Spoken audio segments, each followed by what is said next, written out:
welcome back to Mexico News Network's Breaking News. Remember where we are, in the gorgeous heart of the Mexican Caribbean, in El Dorado Royal Spa Resort by Carisma, an adults-only hotel located in the heart of Riviera Maya.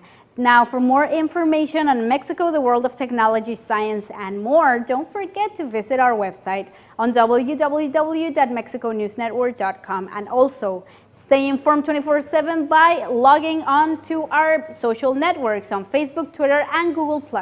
You'll find us as Mexico News Network.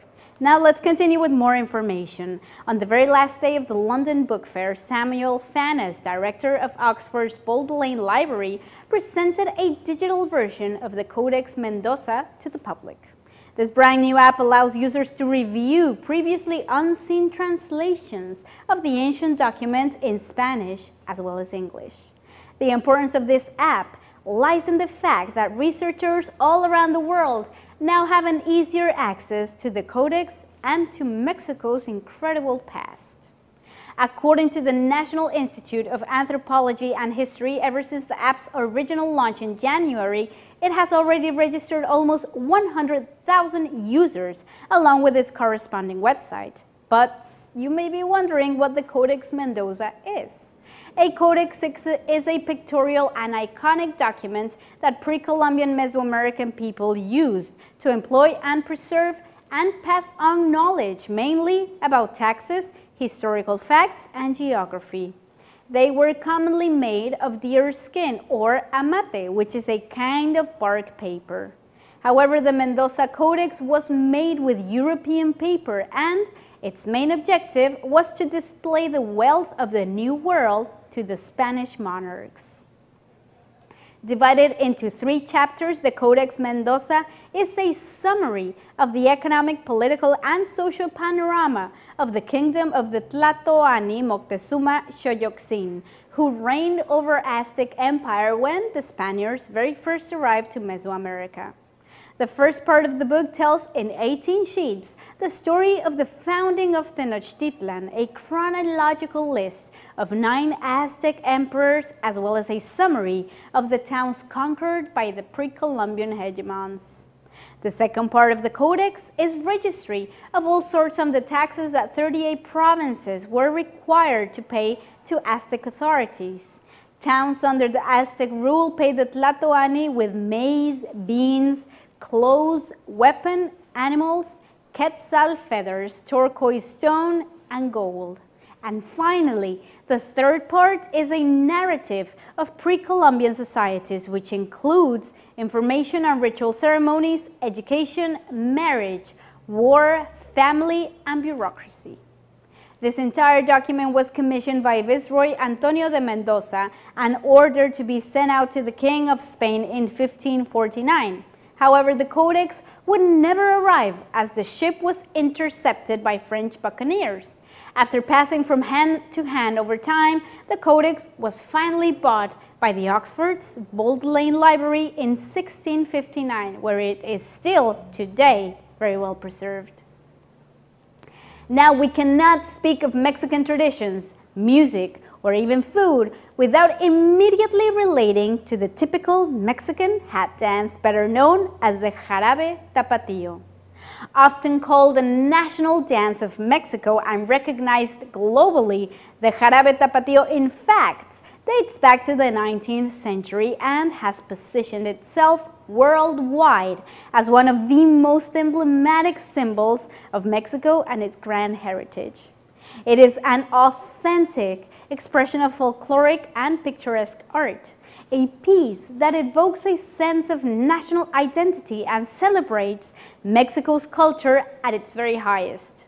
Now, without further ado, join me while we take a brief musical journey across the history, composition, and transcendence of the Jarabe Tapatío. First of all, let's talk about its history. Originating in the state of Jalisco, the Jarabe Tapatío has a rather interesting story behind it. The earliest evidence of the Jarabe Tapatío dates back to the late 18th century, originally performed by female couples shortly before the Mexican War of Independence.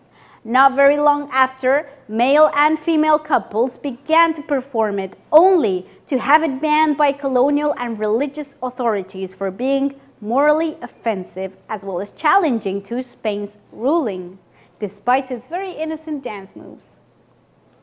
Back in those days, let's keep in mind that it was used as a form of protest and rebellion, and soon after the Mexican War of Independence came to a complete end, it became even more popular. But you may be wondering what it actually means. The Jarabe Tapatío is a dance that celebrates romantic courtship. It was performed by the national couple of Mexico, the Charro Mexicano and the China Poblana. During this courtship, the woman first rejects the man, but after a few taps on the dance floor, she takes him in. It is a blend of the most famous dance styles of different regions of Mexico. In fact, the word jarabe is the Spanish word for syrup and has an Arab etymology from the term sharab, meaning a blend of herbs, thus relating to a mix of components. The actual music piece is made with several rhythms, including waltz, polka, and indigenous American dances. Several theories point to the actual meaning of what Jarabe Tapatío means. It could either symbolize the sweetness of a couple or a mixture of elements that composes it. But how is the Jarabe Tapatío dance, you may wonder? Since it's all about a man wooing a woman into staying with him, the man's sombrero, which is the Spanish word for hat, is placed on the floor, and soon after a few minutes of tapping and hopping to the rhythm of the music, along with a few kicks and slides around the hat, the woman opts to pick up the hat. This is when she feels it's time to accept him, which then leads to the man to do a movement with his leg where he passes it over her head. The entire dance ends when the woman holds the hat up and both dancers' faces disappear behind it, assuming the two are sealing a romantic interest with a kiss. And a little about the attire. Both the man and the woman's clothing have gained recognition at a national and international level, symbolizing Mexico's pictorial heritage. The China Poblana, which is the woman, wears a wide, colorfully decorated skirt and a blouse. Men usually wear a black suit with metallic embroidery called a charro. The Jarabe Tapatío is performed by mariachi bands and is today one of the most, if not the most, popular folk songs of Mexico. Originally, the Jarabe Tapatío, as previously mentioned, was an expression of the voiceless, a chant of social justice and freedom, which slowly turned into today's emblem of Mexico. A charming, graceful, and vibrant song filled with vivid beats, lively melodies that capture the senses. Now, in more information, Irish non-profit Frontline Defenders has recently launched its very first graphic novel dedicated to the difficult and dangerous work of a defender of women's human rights. This very first series is called La Lucha and tells the true story of an everyday heroine who has grappled with a corrupt system of justice called Lucha Castro. Her story begins 15 years ago when she was running her very own business in the Mexican state of Chihuahua, when the financial crisis of the 90s opened her eyes to the social problems left by the economic crash. From that point onwards, she began to fight and protect the rights of those, especially women, who lost their homes. That was not her only concern, though, at the time. Femicides, the targeted murdering of women near the border, were becoming increasingly common. This prompted her to help mothers, daughters, and relatives who had lost loved ones during this scourge. In the year 2005, she inaugurated the Center for Women's Human Rights, a place where she gives legal advice and documents aggression against women from the north of Mexico. I am fully convinced that it is through acts of love and justice that we can proclaim the scandal of all the unjust acts imposed on women, represented by all forms of violence, many of them sadly hidden, she stated. Even though her work has led to her receiving death threats, she has never given up on one case. For this reason, Frontline Defenders has used her inspiring story to publish its very first non-fiction graphic novel dedicated to human rights defenders all around the world. The book is being published by Verso in American and British bookstores. At the moment, it is only available in English, but it will soon be released in Spanish for Mexico, Spain, as well as Latin America.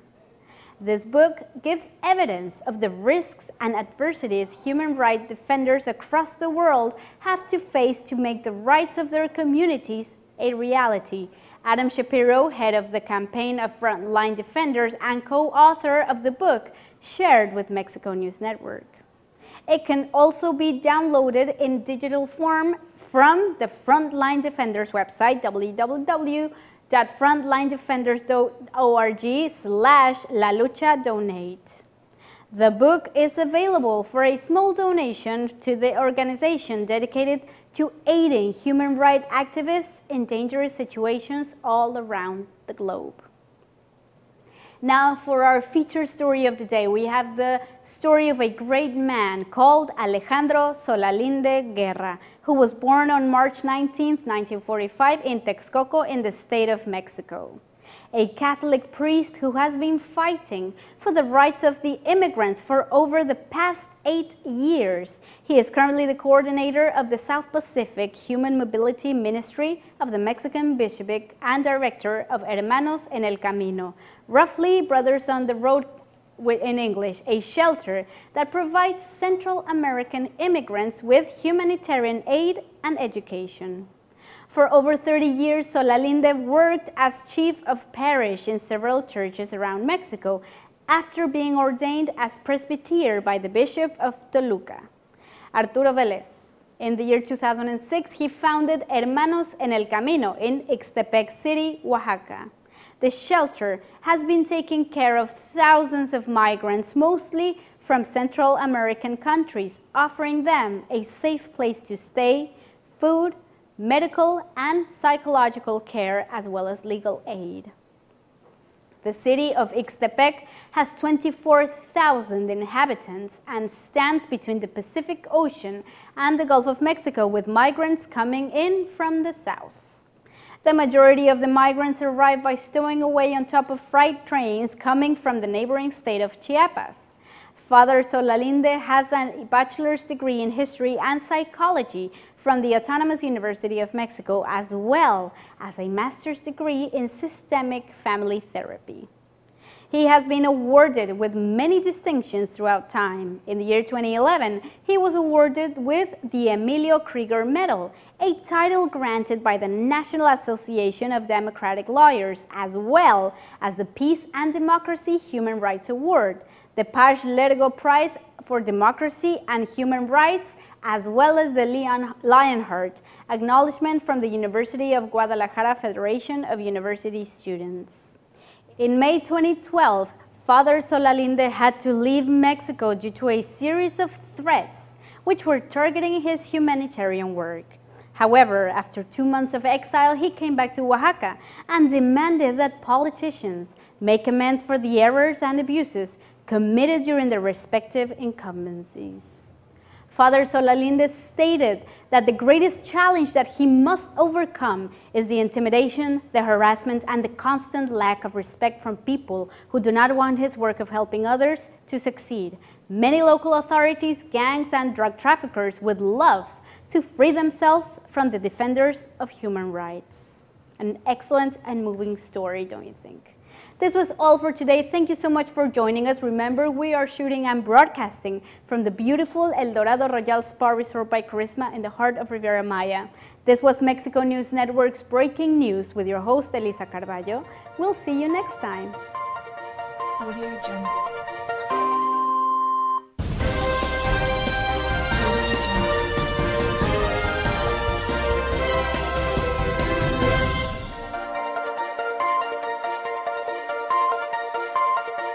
Audio Jungle.